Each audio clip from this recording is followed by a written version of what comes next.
మా హస్బెండ్ నాకేమీ ఇది చెప్పలేదు మేడం. ఇంకా నాకు సపోర్ట్ చేస్తున్నారు మేడం. ఈరోజు కూడా మా ఇద్దరు పిల్లలు ఇంట్లో ఉంటే మా హస్బెండే పిల్లలకంతా చూసుకుంటున్నారు. నాకు ఇంట్లో ఒక డిజేబుల్ పర్సన్ కూడా ఉంది మేడం. తనకి 2 కళ్ళు కనిపించవు. మా ఆడపడుచు అవుతారు. అన్‌మ్యారీడ్ ఇంట్లోనే ఉంది పేషెంటు. మనం ఏదైనా ఫుడ్ పెట్టిస్తేనే తను తీసుకొని తినగలదు. నేను ఈరోజు ఇలాగ ఉంది, ఇలా వెళ్ళాలి అంటే మా హస్బెండు డ్రాప్ అయిపోయి ఇంట్లోనే ఉన్నారు మేడం. చాలా సపోర్ట్ చేస్తున్నారు మేడం. అవసరమైతే అప్పుడప్పుడు మా హస్బెండ్ కూడా వస్తారు మేడం. అబ్బో! కొంచెం ఎక్కువ వర్క్ వచ్చినప్పుడు టైం చాలదు కదా, అంత హెల్ప్ స్లమ్ కదా చేస్తారా? మేడం. ఓకే. చదువురాని ముసలివాళ్ళు ఉన్నారు, పేదవాళ్ళు బాగా.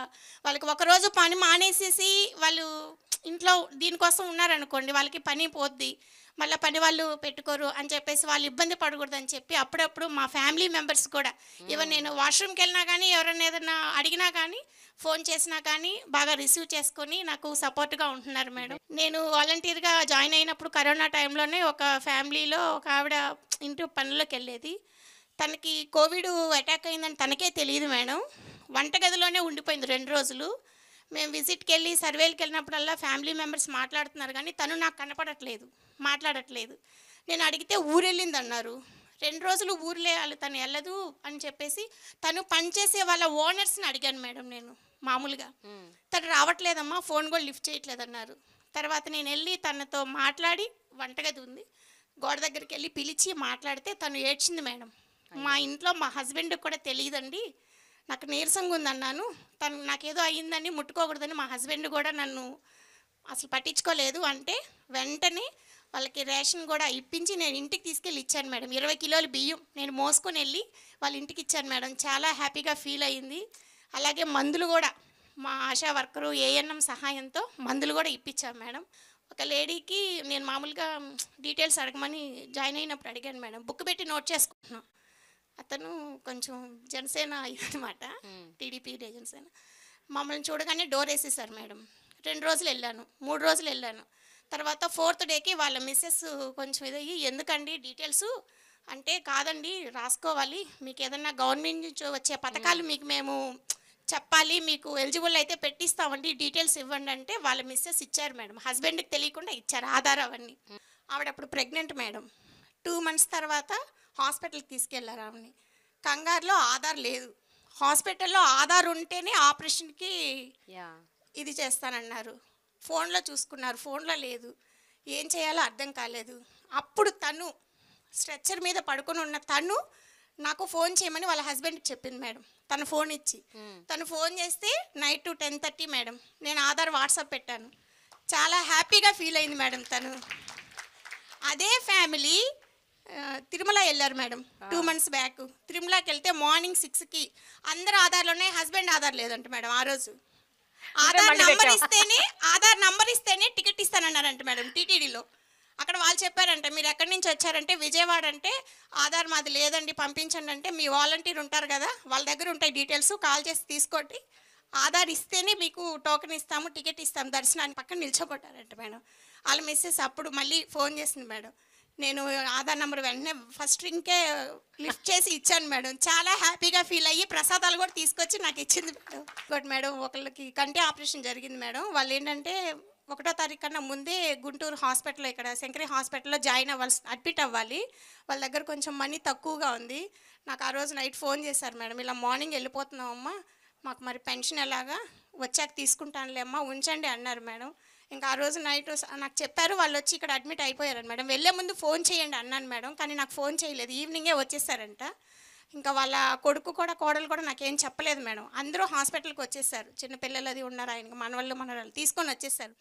నేను అందరికీ పెన్షన్లు ఇచ్చాను. వాళ్ళ ఇంటికి వెళ్తే తాళం వేసింది మేడం. ఇంకా వెంటనే మా హస్బెండ్ని అడిగాను, ఇలాగ లాక్ చేసింది, ఇలా ఆపరేషన్ అన్నారు అంకుల్ గారు, మరి గుంటూరు శంకరి హాస్పిటల్ అంటున్నారు, మరి నాకు ఎలాగా అని అంటే, మాది వ్యాన్ ఉంది మేడం, మా వారి డ్రైవరు వ్యాన్ వేసుకొని టోల్గేట్ అప్ అండ్ డౌన్ మేమే పర్సనల్గా పే చేసుకుని హాస్పిటల్కి వెళ్ళి ఆ బాబాయ్ గారికి పెన్షన్ ఇవ్వాలని చెప్పంటే 2nd floor అంటే వెళ్ళాను మేడం. నేను, మా హస్బెండ్ బయట ఉన్నారు, నేను వెళ్ళాను. ఈవెన్ అప్పుడే డాక్టర్ గారు రౌండ్స్కి వస్తున్నారు. అక్కడ ఒకళ్ళు ఉన్నారు, అతనేమో ఆలోచిస్తున్నారు. ఈలోపు డాక్టర్ గారు వచ్చి ఎవరు అంటే, నేను చెప్పాను మేడం విష్ చేసి, నేను వాలంటీర్ని సార్, పలానా పేషెంట్కి పెన్షన్ ఇవ్వడానికి వచ్చానంటే, డాక్టర్ గారు అక్కడున్న వాచ్మెన్ని తిట్టి నన్ను దగ్గరుండి డాక్టర్ గారు తీసుకెళ్లారు మేడం లోపలికి, ఐసీయూలో అక్కడ తీసుకెళ్లారు మేడం.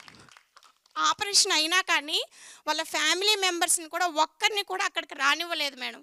అలాంటిది నేను వెళ్ళి పెన్షన్ ఇచ్చి ధైర్యం చెప్పి మళ్ళీ నా సొంత డబ్బులకు 500 ఇచ్చి తీసుకోండి ఏదన్నా అని చెప్పి వచ్చాను మేడం. వాళ్ళ కొడుకు కోళ్ళు అయితే ఏడ్చేశారు మేడం. కొంతమంది వాలంటీర్లు, ఒక వాలంటీరు శ్రీకాకుళం నుంచి వైజాగ్ వెళ్ళాడంట.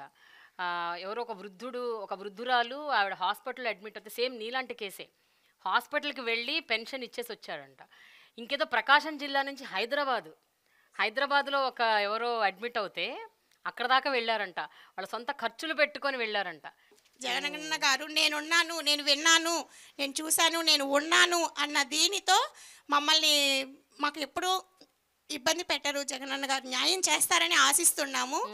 ప్రతి ఇంటిలో ఆడవాళ్ళ పేరు మీద అన్నీ ఇస్తున్నారు మేడం. అది మన జగనన్న గారికే సాధ్యం మేడం. ఇతర రాష్ట్రాలు, దేశాలు, ఈవెన్ దుబాయ్, కువైట్ వెళ్ళిన వాళ్ళు కూడా, ఇక్కడ ఉండి ఖాళీ చేసుకొని వెళ్ళిపోయిన వాళ్ళు కూడా, వాళ్ళు అసలు అంటున్నారు మేడం, తెలంగాణ నుంచి కూడా ఒక 4-5 ఫ్యామిలీలు మాకు తెలిసిన వాళ్ళు ఏపీకి వచ్చేస్తాము, మాకు ఇల్లు వస్తుంది, అన్ని పథకాలు వస్తాయి అన్నీ చెప్పుకుంటున్నారు మేడం. నిజంగా మేడం.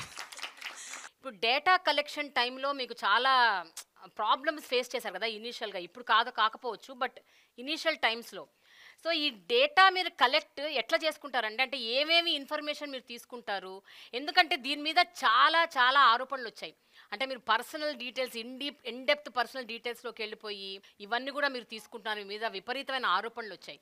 దాని గురించి చెప్పండి. పశ్చిమ గోదావరి జిల్లా పాలకొల్లు నియోజకవర్గం యలమంచిలి మండలం. ఎంత పెద్ద చదివినా నిజంగా బయటికి వెళ్తాం, ఉద్యోగం చేసుకుంటాం, 30,000 35,000 వస్తాయి. కానీ సొంత ఊర్లోనే ఉద్యోగం చేసుకుని అమ్మా నాన్నల మధ్యలో ఉండి ఆ 50 ఇల్లులకి నాకు కావాల్సిన వాళ్ళందరికీ సేవ చేసుకునే భాగ్యం ఎవరికి దక్కదండి. 30,000 కాదు కదా, 50,000 ఇచ్చినా ఆ హ్యాపీనెస్ని మనం మర్చిపోలేం. అందుకే సొంత ఊర్లోనే నా ఉద్యోగం నా సొంత ఊర్లోనే నా కుటుంబ సభ్యుల మధ్యలో చేసుకునే అదృష్టాన్ని జగన్మోహన్ రెడ్డి గారు కల్పించారు. చేయూత పథకం అనేది ఉంటుంది మేడం. ఒక పథకం జగన్మోహన్ రెడ్డి గారు ప్రవేశపెట్టిన పథకంలోనే చేయూతకు సంబంధించి వాళ్ళ ఆధార్ కార్డు, ఎవరైతే బెనిఫిషరీ అయితే వాళ్ళ ఆధార్ కార్డు, వాళ్ళ బ్యాంక్ బుక్కు, వాళ్ళ రైస్ కార్డు, ఆధార్ కార్డు ఫ్యామిలీలో ఎవరైతే వాళ్ళు తీసుకుంటాం, ఇలాగా పథకానికి సంబంధించిన డేటా తీసుకుని అది అట్టుకెళ్ళి మేము వెల్ఫేర్ అసిస్టెంట్కి ఇస్తే వెల్ఫేర్ అసిస్టెంట్ గారు ఆన్లైన్ చేసి పైకి పంపిస్తేనే అది శాంక్షన్ అయ్యి పేరు వస్తుంది. మేము ఈ కేవైసీ ఎంచుకుంటాం. ఈ కేవైసీ ఎంచుకున్న తర్వాతే మనీ అనేది వాళ్ళ అకౌంట్లోకి ట్రాన్సాక్షన్ జరుగుతుంది తప్ప మేము తీసుకున్న డేటా వేరే వాళ్ళకి పంపడం అనేది. సో మీరు కలెక్ట్ చేసిన డేటా కేవలం పథకాల వరకే, దాన్ని మీరు వేరే ఇంకా దేనికి యూజ్ చేయట్లేదు మేడం. కాకపోతే ప్రతిపక్షాలు ఈ వాలంటీర్ వ్యవస్థ ఏపీలో క్లిక్ అయింది. ఏమైనా సరే వీళ్ళని తప్పు పట్టాలి, తప్పుదారిలోకి లాక్కి రావాలన్న ఉద్దేశంతో చంద్రబాబు నాయుడు అయినా పవన్ కళ్యాణ్ అయినా సరే అప్పుడు ఏయో మాటలు మాట్లాడారు. మూటలో మోసుకునే ఉద్యోగం అన్నాడు చంద్రబాబు. ఈరోజు అదే వాలంటీర్ని నేను కొనసాగిస్తాను, నా గవర్నమెంట్ వస్తే అన్నాడు చంద్రబాబు నాయుడు. నెక్స్ట్ పవన్ కళ్యాణ్ అన్నారు, నాకు ఇంటెలిజెన్స్ రిపోర్ట్స్ వచ్చినాయి సెంట్రల్ గవర్నమెంట్ నుంచి, బీజేపీ నుంచి అన్నారు. ఇంటెలిజెన్స్ రిపోర్ట్స్ లేదు, ఏమీ లేదు. ఆయన ఉత్తిదే ఫ్రాడ్.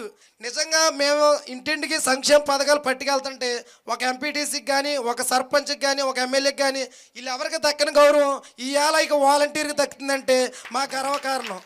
జగన్మోహన్ రెడ్డి గారికి కూడా ధన్యవాదాలు తెలియజేసుకుంటున్నాను. ఓకే, ఇక్కడ చాలా మంది మహిళలు ఉన్నారు.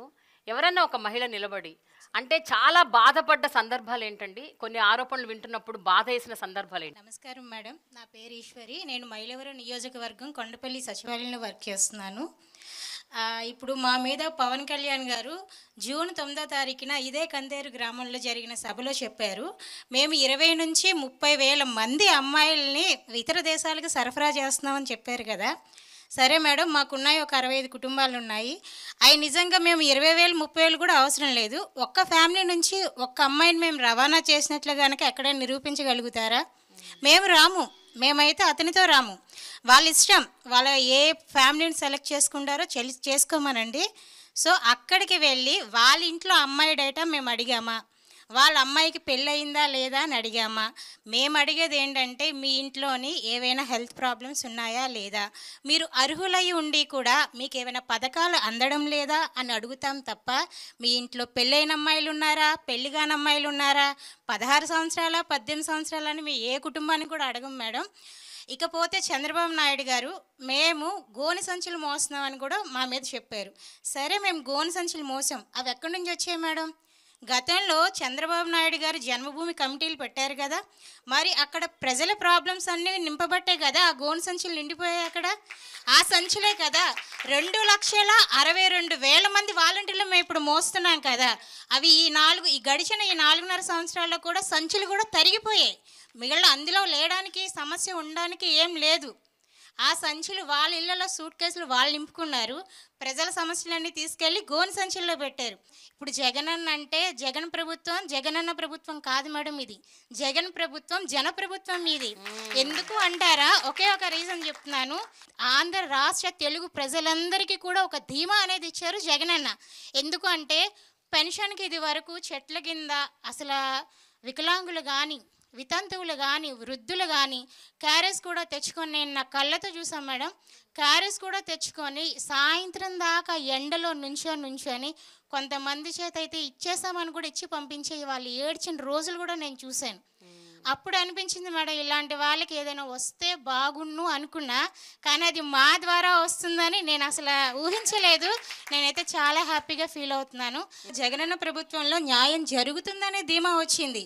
అదే ధీమా అనేది మీ గోని సంచుల ప్రభుత్వం ఇవ్వగలదా మాకు? మీరు సూట్ కేసులు నింపుకున్న ప్రభుత్వం ఇస్తుందా మాకు? ఇమ్మని చెప్పమనండి. నువ్వు వాలంటీర్ కాదు, ఇక నెక్స్ట్ నువ్వు ఎలక్షన్స్లో కంటెస్ట్ చేయాలి. నువ్వు నీకు చాలా భవిష్యత్తు ఉంది, రాజకీయాల్లో నువ్వు బాగా రాణిస్తావు. నీ పేరేంటి? ఈశ్వరి మేడం, కొండపల్లి. నువ్వు కంటెస్ట్ చేయాలి ఈశ్వరి, ఇంకా తప్పదు. నువ్వు వచ్చే ఎన్నికల్లో నువ్వు గ్యారెంటీగా కంటెస్ట్ చేయాలి. అలా అని కాదు మేడం, ఇష్టమా రాజకీయాల్లోకి రావడం? జగనన్నతో సేవ చేయడం అనేది ఇష్టం మేడం. మీరు ఇందాక ఒక క్వశ్చన్ అడిగారు, మీరు ఏమైనా ఇబ్బంది ఎదుర్కొన్నారా? ఇక్కడ ఉన్న ప్రతి ఒక్క వాలంటీర్ కూడా అటువంటి ఇబ్బంది మేము అందరం ఎదుర్కొన్నాం. ఏంటి అంటే మేడం, ఆయన పవన్ కళ్యాణ్ గారు మీ డేటా అనేది కలెక్ట్ చేసి యూసఫ్ గూడాలో అక్కడ పంపుతున్నారు అని చెప్పారు. కానీ సురక్ష సర్వే చేసినప్పుడు ఆయనతో తంబు కానీ ఈకేవైసీ చేయించుకుంటాం మేడం, బయోమెట్రిక్. ఆ బయోమెట్రిక్ వేసినందుకు నా క్లషర్లో ఒక పర్సను నా డేటా మొత్తం మీరు యూసఫ్ కూడా పంపించారు, నా డేటా మీరు వాళ్ళకి పంపించారు, నా ఆస్తి పోతే మీదే బాధ్యత, నాకు ఒక వైట్ పేపర్ మీద రాసి ఇవ్వండి, మీరు సైన్ చేయండి. సార్ ఇది ఆంధ్రప్రదేశ్ మొత్తమే జరుగుతున్న సర్వే సార్. ఇది నేను ఒక్కదానే చేసిన సర్వే అయితే కాదు. మీరు న్యూస్ ఛానల్ చూడండి, లేదా సచివాలయానికి రండి, కమిషనర్ గారిని అడగండి, మీకు ఎవరైనా చెప్తారంటే నాకు అదంతా అనవసరం.